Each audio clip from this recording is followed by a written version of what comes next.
Part 26 में speed, time and distance में, part 25 में जो सेकंड क्वेश्चन लिखाए थे, विपरीत दिशा से आ रही दो रेलगाड़ियां एक दूसरे को पार करने में कितना समय लेती है। तो इसका थ्योरी समझ लोगे तो ये लास्ट थ्योरी है। इसके बाद रेलगाड़ी पर किसी भी टाइप का प्रॉब्लम आएगा तो बनाने में कोई बाधा नहीं आएगी, चाहे वह बच्चा लेवल का हो, चाहे वह हायर लेवल का कंपटीशन हो, railway, banking, SSC, income tax, excise, management, CAT, जितना भी है सबका थ्योरी हम बतला दिए हैं। ये लास्ट थ्योरी है।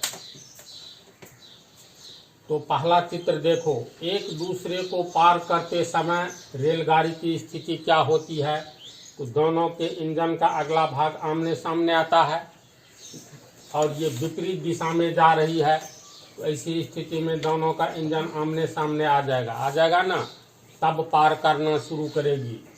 चित्र 2 बतलाता है भी एक दूसरे को पार कर जाने के ठीक बाद की स्थिति। देखो, ये रेलगाड़ी पश्चिम की दिशा में जा रही है, वेस्ट, और ये पूरब की दिशा में जा रही है, यानी ईस्ट। ये एबी रेलगाड़ी और सीडी रेलगाड़ी दोनों, ऊपर वाली रेलगाड़ी पश्चिम की दिशा में, नीचे वाली रेलगाड़ी पूरब की दिशा में, यानी दोनों एक दूसरे के विपरीत दिशा में जा रही है।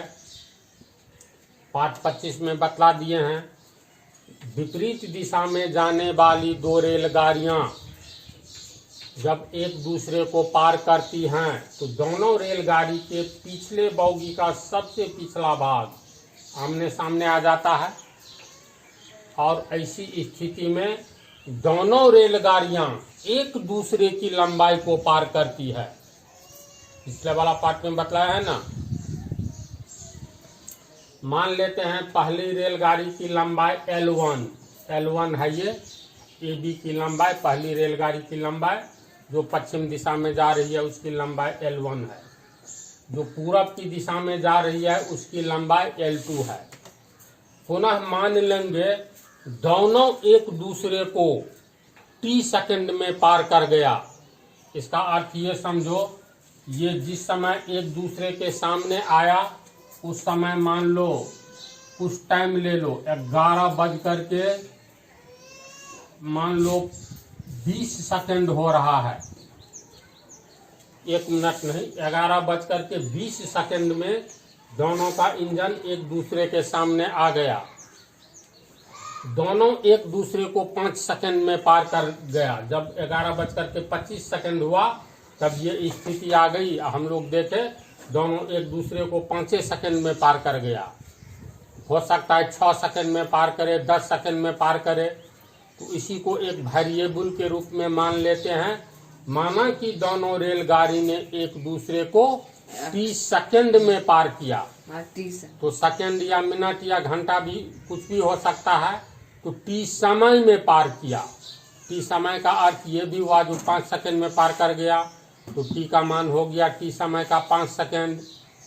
मान लो 2 मिनट में पार किया तो टी समय का अर्थ हो गया 2 मिनट। समझ रहे हो ना। तो माना कि दोनों रेलगाड़ी एक दूसरे को टी समय में पार कर गई।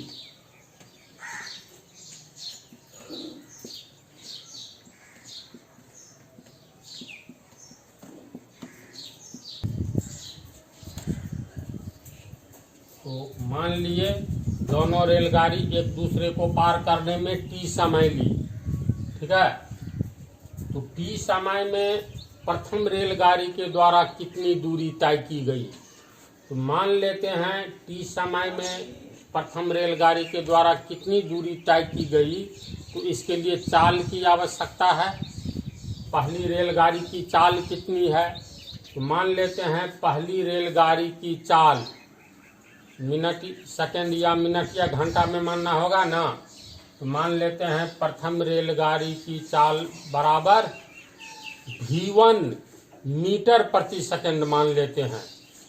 V1 किलोमीटर प्रति घंटा भी मान सकते हो।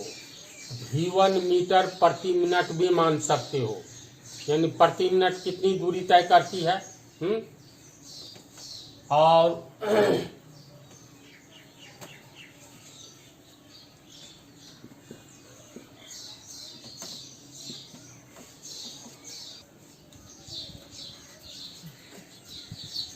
इसको हम सेकंड में मान लेते हैं, मिनट में भी मान सकते हो, घंटा में भी मान सकते हो।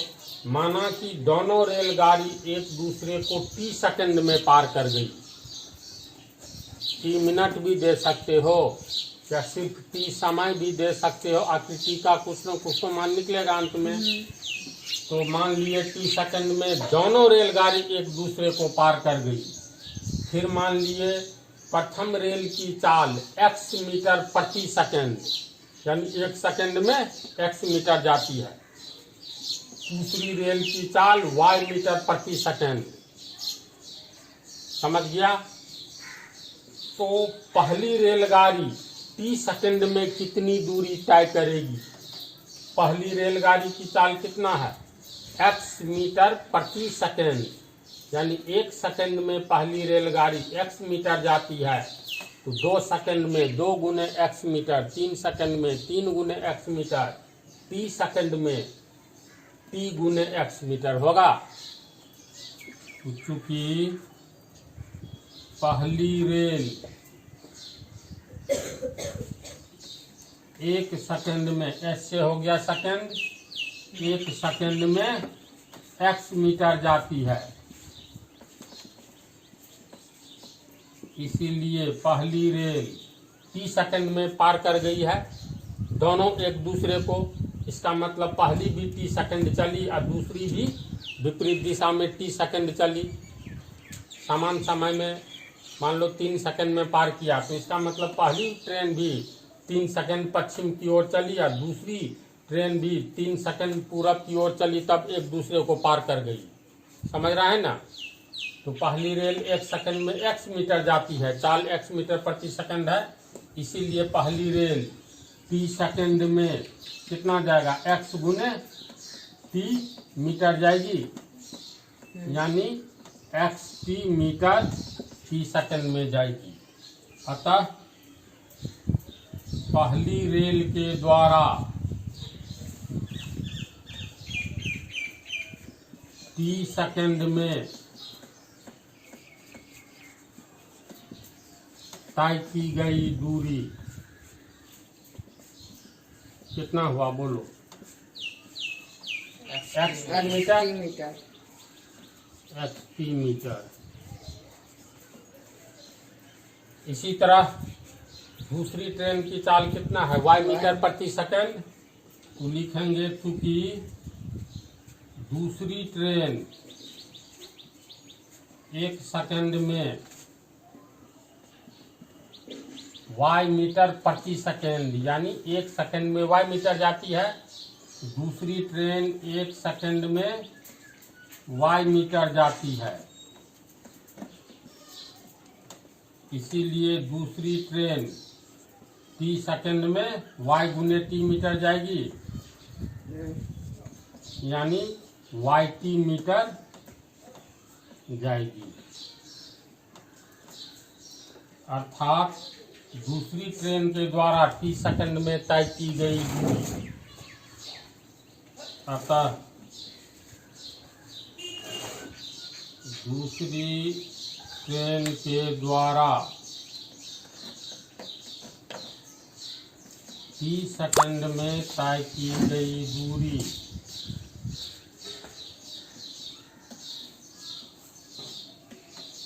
बराबर yt मीटर। बोलो, इतनी बात को समझ गया। तो पहली, देखो ध्यान दो, पहली रेल के द्वारा t सेकंड में तय की गई दूरी xt मीटर है और दूसरी ट्रेन के द्वारा t सेकंड में तय की गई दूरी yt मीटर है। यहाँ तक कोई प्रॉब्लम नहीं समझने में। चलो उतारो।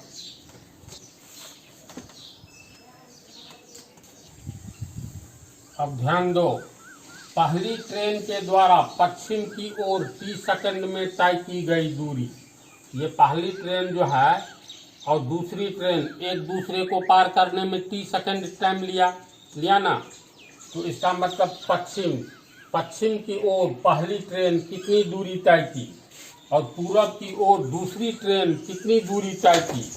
तो दोनों को जोड़ देंगे तो दोनों तो एक दूसरे की लंबाई के बराबर दूरी तय करती है, जस्ट पिछले पार्ट में बता दिए हैं। तो ये हम लोग लिख सकते हैं, पहली ट्रेन के द्वारा पश्चिम की ओर 30 सेकंड में तय की गई दूरी जोड़ दूसरी ट्रेन के द्वारा 30 सेकंड में पूरब की ओर तय की गई दूरी बराबर पहली रेल की लंबाई जोड़ दूसरी रेल की लंबाई। पहली ट्रेन दूसरे की लंबाई को पार करती है और दूसरी ट्रेन पहले की लंबाई को पार करती है, यानी दोनों एक दूसरे की लंबाई को पार करती है। और जब एक दूसरे की लंबाई को पार कर जाएगी तो कितनी दूरी तय करेगी, तो दोनों के द्वारा तय की गई दूरी बराबर पहली रेल की लंबाई जोड़ दूसरी रेल की लंबाई के बराबर होगा। कोई कंफ्यूजन नहीं ना। तो पहली ट्रेन के द्वारा पश्चिम की ओर 30 सेकंड में तय की गई दूरी कितना निकला था? 60 मीटर। दूसरी ट्रेन के द्वारा तय की गई दूरी 80 मीटर बराबर पहली रेल की लंबाई L1 माने हैं L1 मीटर, दूसरे का L2 मीटर माने हैं। समझा? इसमें T है कॉमन, तो T कॉमन निकाल लो तो X मीटर जोड़ Y मीटर बराबर मीटर कॉमन निकाल लो तो L1 प्लस L2 मीटर। इसमें भी मीटर कॉमन निकाल लो तो X plus Y metre. Metre दोनों ओर आ गया, ये मीटर नीचे जाएगा तो कट जाएगा यानी हट जाएगा, हट गया तो समीकरण ये हुआ। बोलो होगा। इसीलिए T बराबर L1 प्लस L2 बटा X प्लस Y फार्मूला हुआ। इसको उतारो, इसका थोड़ा विश्लेषण कर देते हैं। अब ये एक फार्मूला हो गया। कैसा फार्मूला? T हम लोग किसको माने हैं?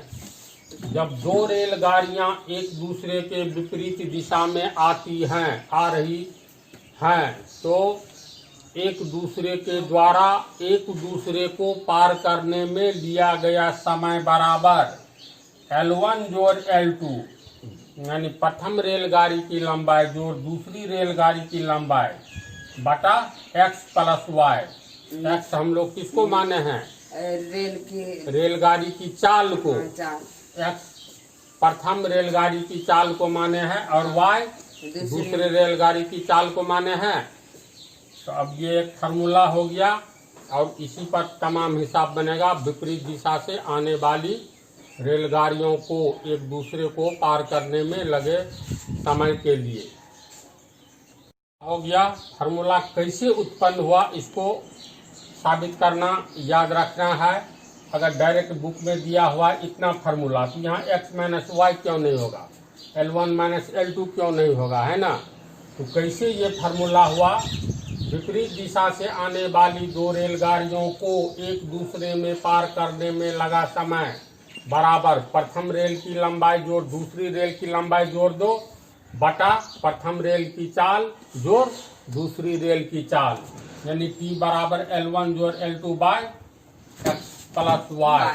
जहाँ पर T क्या है? दोनों को एक दूसरे को पार करने में लिया गया समय। L1 प्रथम ट्रेन की लंबाई, L2 दूसरे ट्रेन की लंबाई, X प्रथम रेल की चाल, Y दूसरे रेल की चाल। समझ गया? तो इसको उतार लो, इसके बाद प्रॉब्लम्स चालू होगा।